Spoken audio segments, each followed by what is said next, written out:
Hello and welcome to another episode of Newswire. I'm Ayza Omar. Jared Kushner, Mr. Trump's son-in-law and the architect of the much-touted deal of the century, an economic plan for Palestinians, was revealed in Manama on a Tuesday. Kushner has called it the opportunity of the century for Palestinians. The plan hopes to get pledges for about $50 billion investments, mostly from oil-rich Arab countries, so they can put aside $28 billion for Gaza and the West Bank and send the rest to other countries as their solution to making the lives of Palestinians better. But the Palestinians, the very people they're trying to help, they're not having any of it. They boycotted it. And since they are not coming to the forum, to this conference in Bahrain, the Americans were forced not to invite anyone from the Israeli government. We will be discussing with our guests if this deal is dead in the water. With us, we have Ms. Marwa Osman. She is a Middle East expert and joining us from Beirut.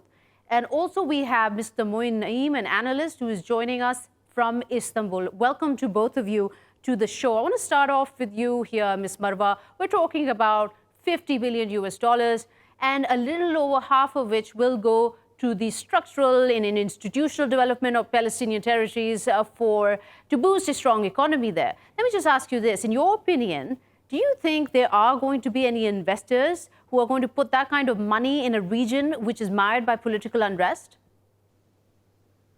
Thank you. That's the case here. We're talking about insecurities. How can anyone have the heart or the investment for it to put their money in a region that is stricken by Israeli violence, by continuous Palestinian resistance, by insecurity, to put it flat out on the table?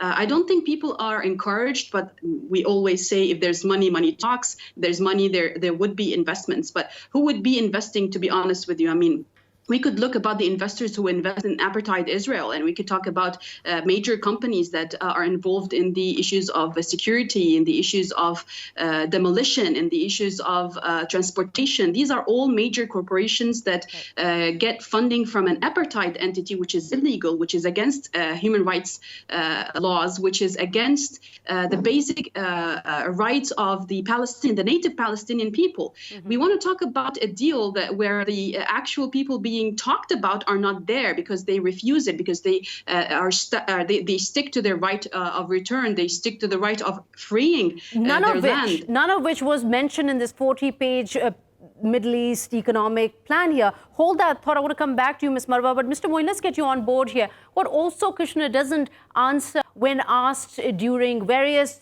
media interviews, news interviews, is the two-state solution, whether he endorses it. And he's really hush-hush along with the Trump administration about what possible political solution is waiting in the wings here, because he says it'll go hand in hand. What do you make of it? In fact, I think this summit in general is like a failed story from the beginning. They tried to make a story from nothing.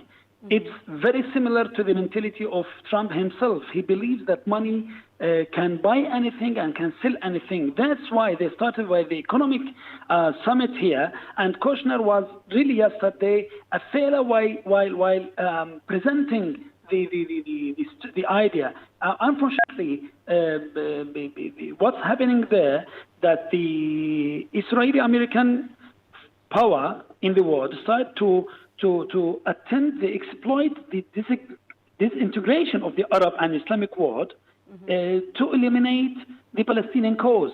This is just a trial of eliminating the Palestinian right, the Palestinian cause from the table, while the Arab and Islamic region is unstable. Another thing is that the Bahrain summit itself tries nothing else than demolishing the Palestinian rights that was decided by the international law and accepted by the United Nations, many decisions and what do you call it, maybe laws. Mm-hmm. So the analysts are saying, Ms. Marwa, this deal is pretty much dead in the water for reasons that both of you have highlighted here. Let me ask you this, not that I am advocating that we as humans have always learned from history, but just 25 years ago, when Vice President Al Gore summoned similar sort of a setup of people, which included James Zogby, to the Builders for Peace, to come up with an economic approach to a solution, and it failed miserably. Would you think that this Kushner's attempt is somewhat different or pretty much on the same footsteps? I'm going to have to say it as it is. It was very preposterous for a white man to stand in the midst of the Middle East. In the way the show was being shown to the world, he stood, everyone was listening to him and showing them a PowerPoint presentation of what he thinks and his administration, his father-in-law's administration, think the Middle East should look like. It is not their land and it's not their decision. Donald Trump have been trying to take. Why do you think they're doing this? Decision of the Palestinian. Let me just cut you there. Marwa, sorry to interrupt you there, but then why do you think the Trump administration, President Trump, who has always had a non-intravenous sort of campaign, interventionist campaign, what's in it for them? More money. Honey, more money. What no one is offering to sell their land. They are offering, or what they have on the table is to bring Gaza and put it in the Sinai Peninsula, northern of Egypt, and then take the West Bank and put it in Jordan. Neither Jordan accepts that. Egypt, even if Sisi accepts that, the public would never accept that. They have been under apartheid, systematic apartheid law ever since there was a separation between the people with one big wall, similar to what we have been seeing in Berlin or in South Africa. So, this is a systematic colonial apartheid state. It's also very brazen, isn't it? Sorry, I'm going to bring in Mr. Moin here. Mr. Moin, it's also very brazen considering the kind of approach here. I mean, it almost feels like an eyewash, and I'm quoting various analysts from both sides of this argument. Because let's face it, if they're not able to convince those who they are planning to help, how will they convince the investors? And not to mention, Jared Kushner was on this whirlwind of a tour to various Middle East countries, including Morocco. And what did he have to show for it? Morocco didn't even send their finance minister. In fact, somebody from the staff, in fact. Yeah, in fact, the idea is that this summit was not a workshop. In any workshop, you'll find many participants who are talking about a solution for a problem or negotiating a way of thinking. But the problem is that it was not a summit yesterday, or what's going on is not a summit. It's like orders coming from the Trump family, not even the United States government, from the Trump family to the Arab leaders who are not doing what they believe in, but doing what they are ordered to do and saying what they are ordered to say, because they believe 100% that neither Palestinians nor Jordan, neither Egypt nor Egypt will accept such a solution, and the Palestinians are not there. You see, the unlogical thing is that you are going to solve a problem that the most important part of it, which is the Palestinians, are not accepting, are not there. Yani, the idea is that it's just a trial of getting money, as the other guest said. The Trump family, Kushner and his father-in-law, they are believing in just the way, they are understanding only the ways how to get money from the Arabs.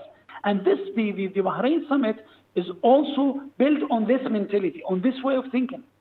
Okay. All right. There we had Mr. Moin Naim and Ms. Marwa Osman. Thank you so much for your insight on how the perception is, at least, around the Kushner conference, the workshop, what you may call it, for the Middle East economic peace plan. We're also going to invite here to speak is Mr. Professor Emmanuel Navon, an analyst joining us from Jerusalem.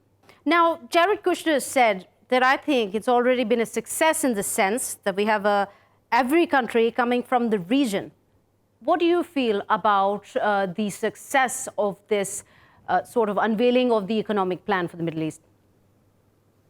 Well, I think the very fact that we had many Israelis, including journalists, flying to Bahrain directly and taking part to this conference, having those scenes of Israelis and Arab leaders sitting together, having lunch together. There were even this morning pictures of a prayer at the synagogue of Bahrain. I think this in itself is very symbolic. It is in itself a success. And I think that the fact that the Trump administration was able to bring together so many countries from the region to talk about the economic plan of the Trump administration, it is already breaking walls, creating direct contacts. And this, I think, is precisely what we need today in the Middle East. The symbolism definitely is a very good step forward. I agree with you on that. But how do you feel the symbolism would have benefited if actually those who this plan is geared towards were also present, the Palestinians?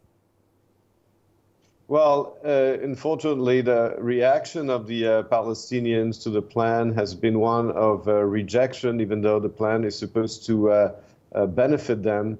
And I think it is very unfortunate that the Palestinians are not even willing to listen to a plan. Why do you think they're being so stubborn about this?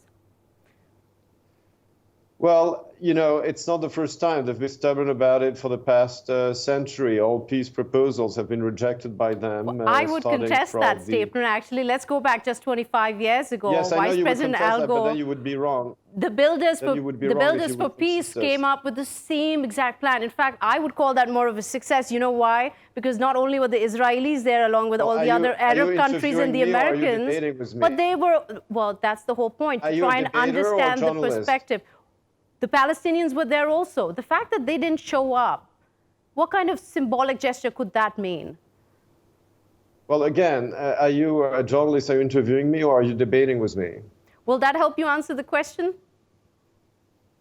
Well, again, I was in the middle of explaining that you asked me about the reason for the Palestinians rejecting this plan. So what I was explaining to you is that there's unfortunately nothing new about this rejectionism, since that is precisely what they have been doing with all the peace proposals in the Middle East since 1937, the first partition plan, but also with the latest peace proposals, for example, under President Obama and John Kerry in 2013 and 2014.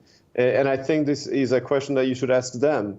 Why, whenever given the possibility of reaching peace with Israel and rejecting peace, they always choose their maximalist approach and never agree to any solution that will leave Israel in the equation. And I think what the Trump administration is trying to do is to at least bring some economic benefit to the Palestinians and tell the population itself, look, you have an opportunity now to improving your daily life instead of having your corrupt leadership and unelected leadership leading you to disaster. Okay, so let's talk about the economic benefit that you feel that the Palestinians and their leadership is losing out here in the opportunity of the century. We're talking about essentially 28 billion going to Gaza and the West Bank. We're talking about a cumulative about 6.5 million population there. Across 10 years, we're going to get that 28 billion in development. And if we break that down per person, per year, that comes down to around a measly $450 or $460. Do you think maybe there's something wrong? Let's not talk about the approach, but the math here on how these pledges, if they come through in the first place, how much could they actually do for a country that's for a community that's been torn apart by a war and atrocities? Well, I don't know which atrocities you're talking about. I know about the atrocities that Hamas has been committing I'm talking about the atrocities which give a figure, and this is according to not any other sort of website, but the Israeli Information Center for Human Rights in the occupied territories, of a 50-to-1 death toll, Palestinians 50-to-1 Israeli in the past year alone. Right, but these are caused by the Palestinians themselves. You're talking about Gaza, for example. It's because Hamas, no, they're not killing themselves. The leadership is cynically sending people to the borders, trying to break into that border to commit crimes within Israel. And the Israeli army is using its right to self-defense when it has no choice but to shoot at people who threaten the lives of Israelis to commit terrorist attacks. So these are not atrocities. These are self-defense. And it is the duty of the IDF to protect its citizens that are threatened by terrorists coming from the Gaza Strip. Okay, so And this is my last question, so we're running out of time. Kushner also said in his opening speech here in Bahrain, to be clear, economic growth and prosperity for the Palestinian people, it's not without an enduring and fair political solution to the conflict, one that guarantees Israel's security and respects the dignity of Palestinian people. Again, ominously, the idea of there being any kind of security for the Palestinians, their right for self-determination, their right to return to their land. Why is all of that missing at this moment? What is the wait for? Wouldn't it have been smart to start off with that maybe and then bring in the economic plan?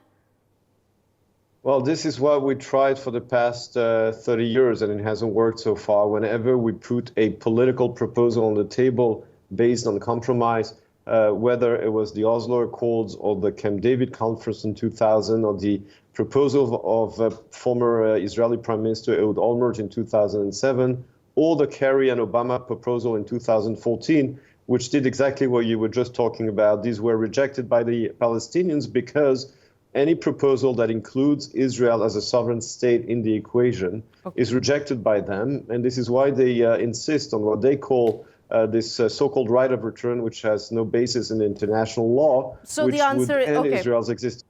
All right, thank you so much. So while we were just discussing what the Kushner plan could essentially mean for peace in the region, while a lot of countries, a lot of Arab states are there present to try and hash that out, let's not forget what is happening just in that neighborhood is that ongoing spat that US and Iran is having. And for that, to discuss on the different aspect of it, not just what the Twitter statements are saying between the world leaders, but also what is going behind the scenes. We've got with us Ms. Tanya Goudsouzian, who is joining us right now from Istanbul. You're an analyst, Tanya. Welcome once again to Newswire. I want to talk a little about, besides what these statements are from the US, come to the table, we want to be best friends, oh no, we don't want to be best friends, you better put those nuclear weapons down. This constant confusion, they pretty much ended the conversation on whether there will be any kind of diplomacy between the two. What do you think is the reason that that Iran is sort of maybe conveying a mature, measured image, as analysts are commenting on this?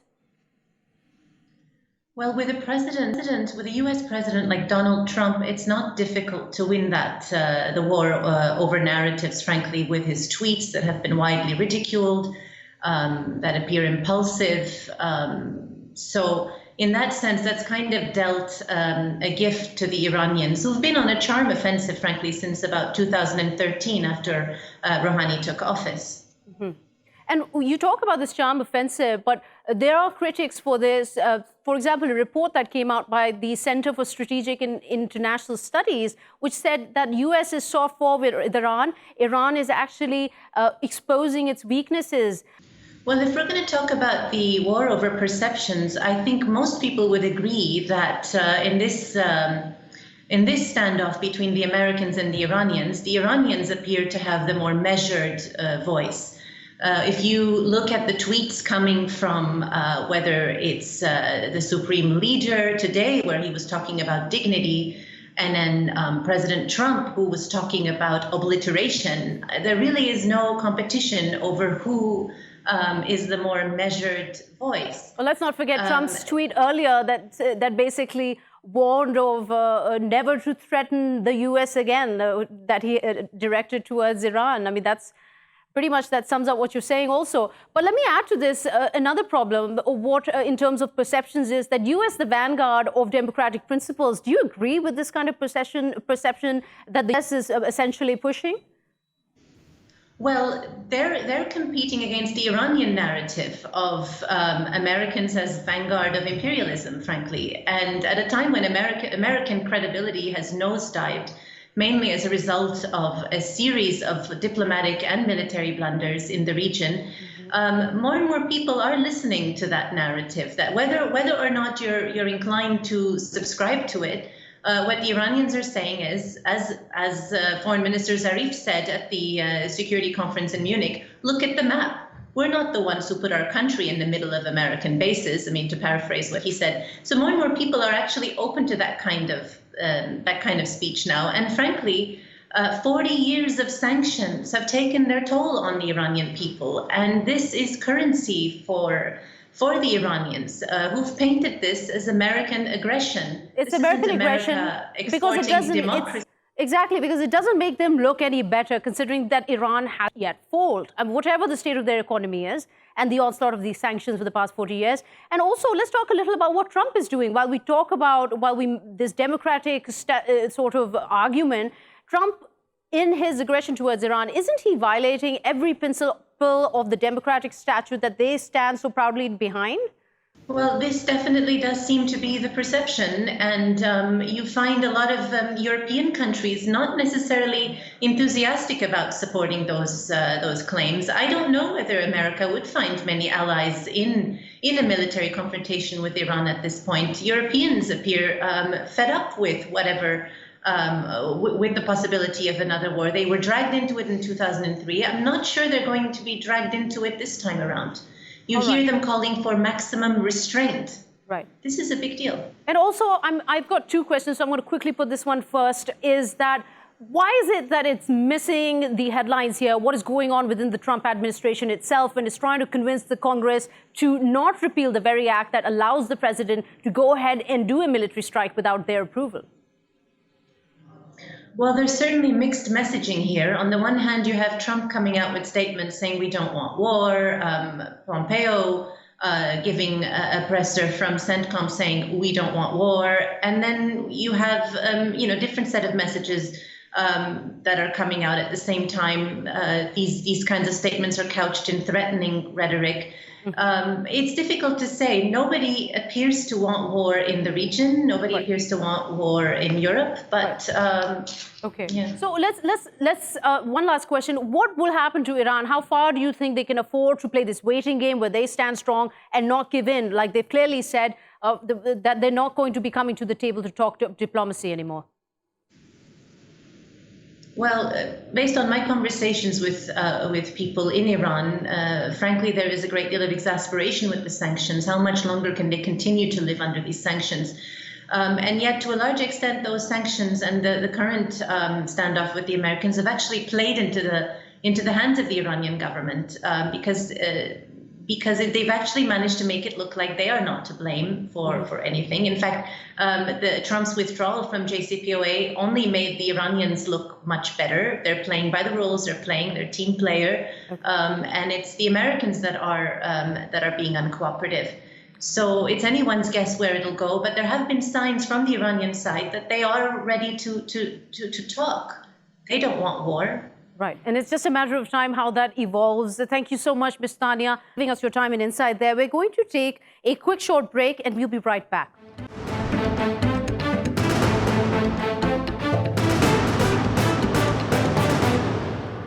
Welcome back. You're watching Newswire with me, Ayza Omar. While we're still talking about what U.S. is busy doing across the world, let's also talk about Mike Pompeo, the U.S. National Security Advisor, to a visit to Kabul recently. And there he announced that there will be hopefully a peace deal finalizing before September. We've got two of our guests who will be sharing their opinion on this and analysis. Let me introduce them. Mr. Intizar Khadim is a journalist. He's joining us from Kabul. And also on the line, we have Mr. Mushtaq Rahim, an analyst joining us also from Kabul. Let me start with you, Mr. What do you make of this visit and this really big statement? What has changed for him to be so confident as to say that September is pretty much the deadline for a peace deal?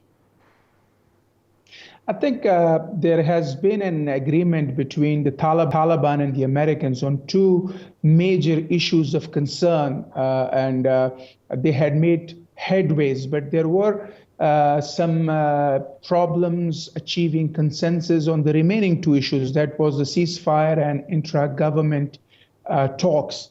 And that was causing a sort of discord among the Afghan government and the Americans. The Americans were not able to make step forward in terms of the peace process with the Taliban.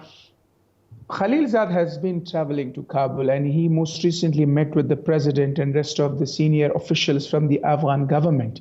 Mm-hmm. And that created some sort of ground for moving forward. The behind the curtain back channel diplomacy has been taking place around the peace process. So Pompeo coming in must have ironed out some of the differences between the American government or the American peace envoy and the Afghan government. And that really opens up the ground for making strides forward. We all know that the situation has been ripe for achieving a peace agreement, but lack of consensus and preparation to trust each other was creating hurdles in front of the progress. So that's what I'm seeing right now. You're seeing an opportunity there that might have evolved after Zalmay Khalilzad's visit here. So let me ask you then, Mr. Intizar Khadim, do you agree that maybe something has happened on the ground that would allow or make the Taliban more flexible when it comes to U.S. withdrawal? Because that's something pretty much that has been a bone of contention between the two. Well, thank you very much. I think the situation just imposed a number of conditions on Taliban and also the American side and American delegation. Khalilzad have a very little time on the clock, and he's responsible to bring some positive changes to the table because he has been assigned by Trump, and there's also election underway. That's why there should be a positive movement and progress in Afghanistan. Taliban also understand that it's a golden opportunity for them. If they delay and linger the peace negotiation and in inking an agreement that should be consensus-oriented, then there will be election in September, and that will be the end of peace process. Then again, there could be war for 5 years.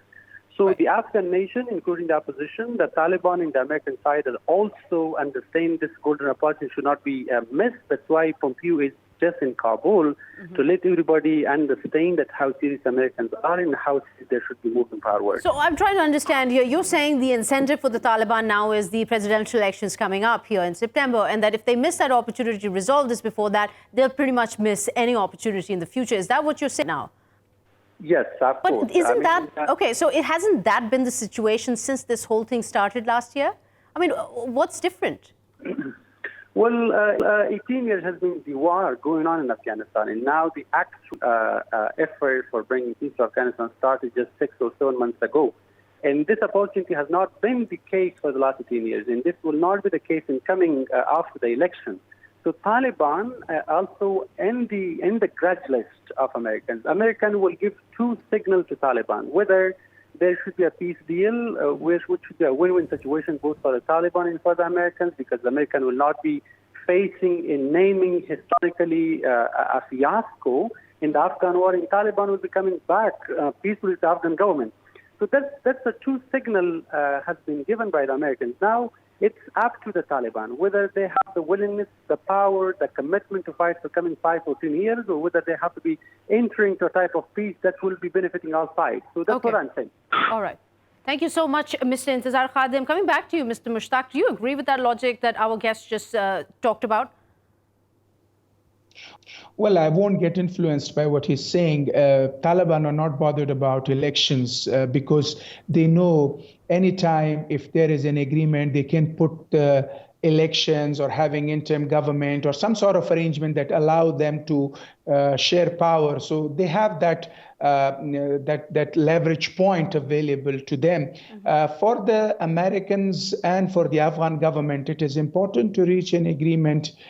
The sooner the better, because the Americans are in hurry for sure because of their domestic politics. Trump needs to score points, have something to present to his people. Khalilzad has been given an assignment with clear timelines, which he has already missed. He had set himself a timeline of March 2019, which was unrealistic.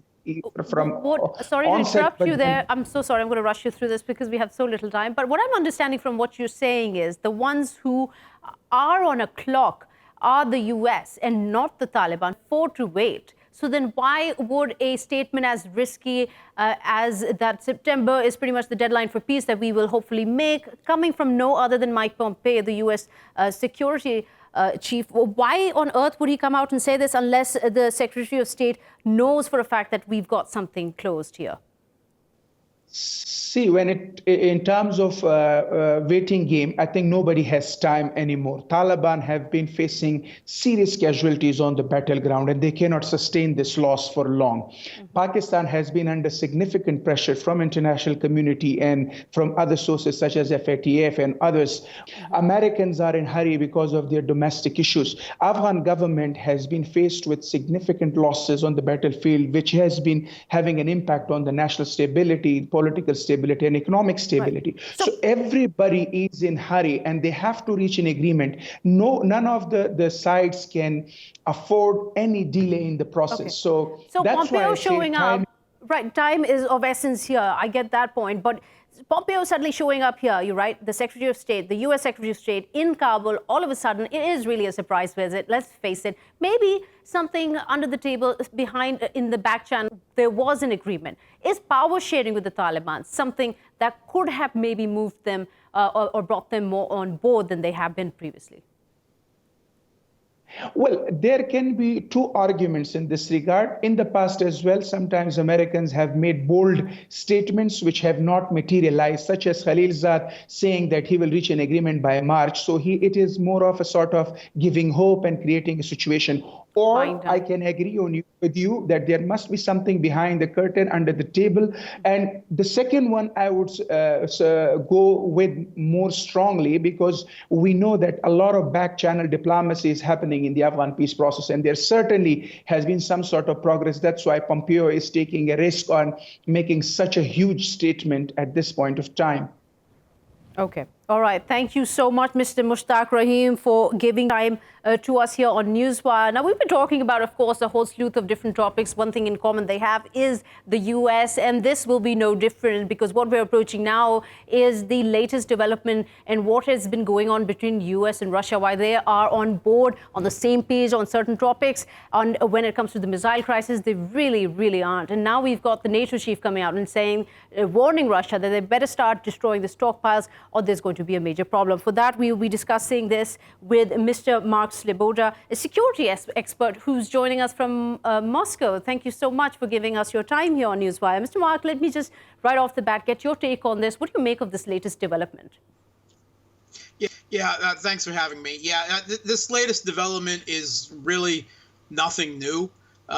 This is a statement coming from the NATO Secretary General of an ongoing process, which is the dissolution of the Intermediate Range Nuclear Forces Treaty. Everyone's known about it for a long point of time. So really what this statement coming from Jens Stoltenberg is nothing more than a political statement of support from the other NATO members to the Trump administration. So what kind of leverage would NATO have over Russia when it comes out and says this?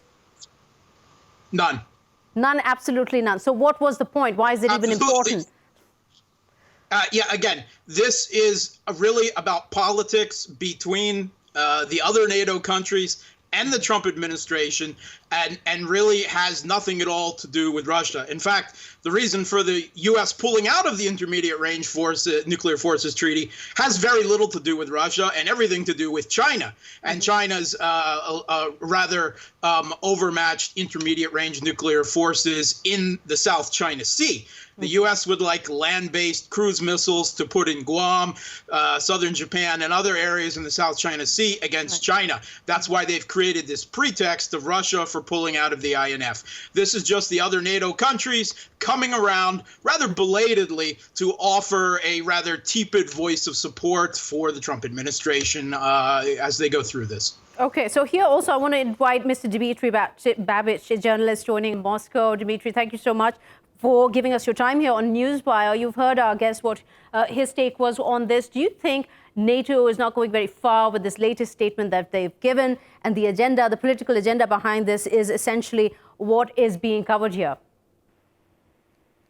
Well, you're right that this statement from NATO Secretary General could be expected, but in fact it shows just the subservience of European NATO members to the United States. It shows the perennially colonial character of the European Union. The European Union is now behaving like a colony of the United States. Because initially, when President Trump announced that he would leave the treaty, the INF treaty, the reaction from Germany was very negative. The foreign minister of Germany called on Trump to reconsider his move, and there was a lot of criticism. And now suddenly all of this criticism is redirected at Moscow. So NATO Secretary General, who is Norwegian himself, he is not saying that the United States should not exit the treaty. He is saying that Russia should destroy its missile.